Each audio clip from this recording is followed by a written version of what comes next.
നമ്മുടെ റോഡിന്റെ ഡിവൈഡർ ഉണ്ടല്ലോ, കണ്ടില്ലേ? ഈ ഒരു തരം റോപ്പാണത്, അല്ല ഇരുമ്പിന്റെ. ഇതുകൊണ്ട് എന്താ ഗുണം എന്ന് മനസ്സിലായല്ലോ, നിങ്ങൾക്ക് അറിയാലോ.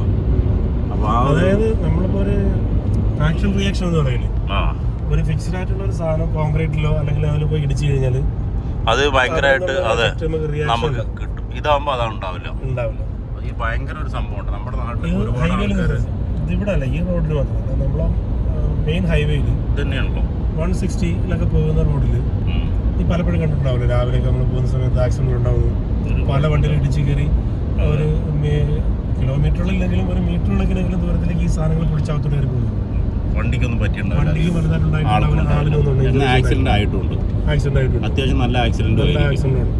160 പോയി ഇടിക്കുക എന്ന് പറയുന്നത് ചില്ലറ ആക്സിഡന്റ് അല്ലല്ലോ. അത് ഇവിടുത്തെ റോഡിലെ ഒരു വലിയ ഇതെന്ന് പറഞ്ഞാൽ ഇടി കിട്ടുന്നതനുസരിച്ച് ഇത് കൂടെ പോകും. ഇത് പോകും, അതാണ് അതിന്റെ ഗുണം. ഇതിന് ജസ്റ്റ് ഒരു അതെ, ഒന്ന് ഉറങ്ങി പോയാൽ അതിലിടിച്ച് അതും അതിന്റെ കൂടെ സഞ്ചരിക്കണം.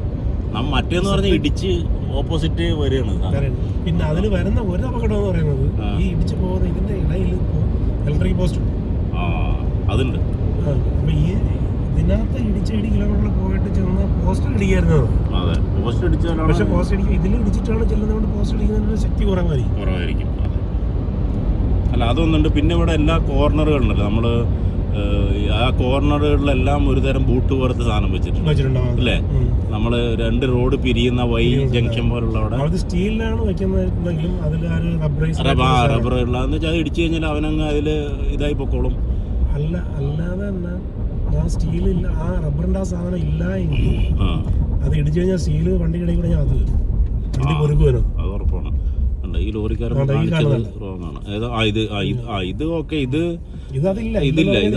റൗണ്ട് അബൌട്ട് എങ്ങനെയാണെന്നാണ് 99% ഈ ലോറി ലെഫ്റ്റ് വരാനാണ് ചാൻസ് ഉണ്ട്.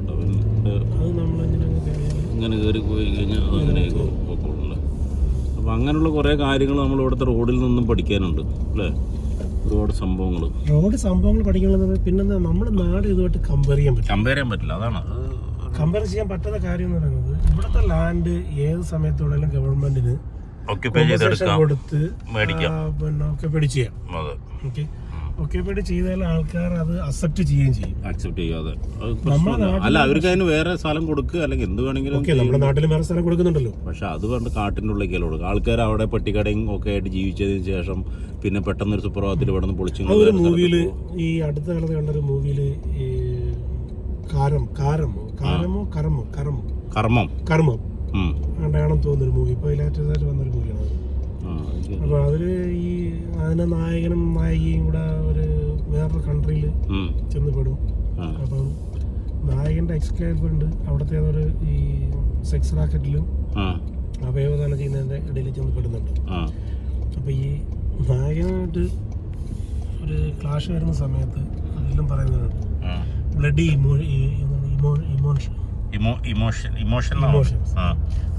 ബ്ലഡി ഇന്ത്യൻ ഇമോഷൻ എന്ന് വെച്ചാൽ എന്താ? അതായത് നമ്മള് ഫീലിങ്ങിനെ കുറിച്ച് പറയുന്നത്. അതായത് ഇന്ത്യൻസിന് ഫീലിങ്സ് കൂടുതലാണ്, സെന്റിമെന്റ്സ് കൂടുതലാണ്. പക്ഷെ അവർക്കതില്ല. അത് പക്ക ക്രിമിനൽസ് ആണ് ഈ പറയുന്നത്. ആ രാജ്യം മൊത്തം അങ്ങനെയല്ല, ആ ക്രിമിനൽസാണ് ഈ പറയുന്നത്. ബ്ലഡി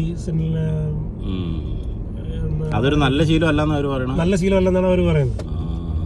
കാരണം അവന്റെ ഒരു എക്സ് ഗേൾ ഫ്രണ്ടിന് വേണ്ടിയിട്ട് അവൻ എന്തോരം ത്യാഗം അവിടെ ചെയ്തു. അവന്റെ ഫാമിലിയെ പോലും മറന്നിട്ട് അവരവിടെ വന്ന് ആ കൊച്ചിനെ രക്ഷിക്കാൻ വേണ്ടിട്ട് എത്തി. മലയാളം സിനിമയാണോ? അതെ, അത് പറഞ്ഞ കാരണം നീ ഇപ്പൊ പറഞ്ഞതുകൊണ്ടാണ്. പെട്ടിക്കടയും ആൾക്കാരോട് ജീവിച്ചിരിക്കുന്നത്. പക്ഷെ നമുക്ക് ഇമോഷൻ കൂടുതലാണ്. അതുകൊണ്ടാണ് നമ്മൾ ആ ജീവിച്ചിരിക്കുന്ന സ്ഥലത്ത് നമുക്ക് കുറെ സെന്റിമെന്റ്സ് ഉണ്ട്, അറ്റാച്ച്മെന്റ് ഉണ്ട്. അതെന്തുകൊണ്ടെന്നാ നമ്മളെ പൂർവികരോട് ജീവിച്ചിരിക്കുന്നു. നമുക്ക് പെട്ടെന്ന് സത്വത്തെ എടുത്ത് മാറ്റാൻ നമ്മളെ പറ്റുന്നില്ല. പക്ഷെ നമുക്ക് വികസനം വേണമെന്നാണ്. രണ്ടും കൂടെ നടക്കില്ല. അപ്പം നമ്മുടെ നാട്ടിലുള്ള എല്ലാം നിലനിർത്തിക്കൊണ്ട് പോവാന്ന് പറഞ്ഞാൽ പാടാണ്. എങ്കിലും ഒരു പരിധി വരെ അത് അക്സെപ്റ്റ് ചെയ്തുകൊണ്ട് പോകാനും ജനങ്ങളും സർക്കാരും തയ്യാറായാലേ നടക്കുള്ളൂ. എന്നാലേ നാടിന്റെ വികസനം ഉണ്ടാവുള്ളൂ.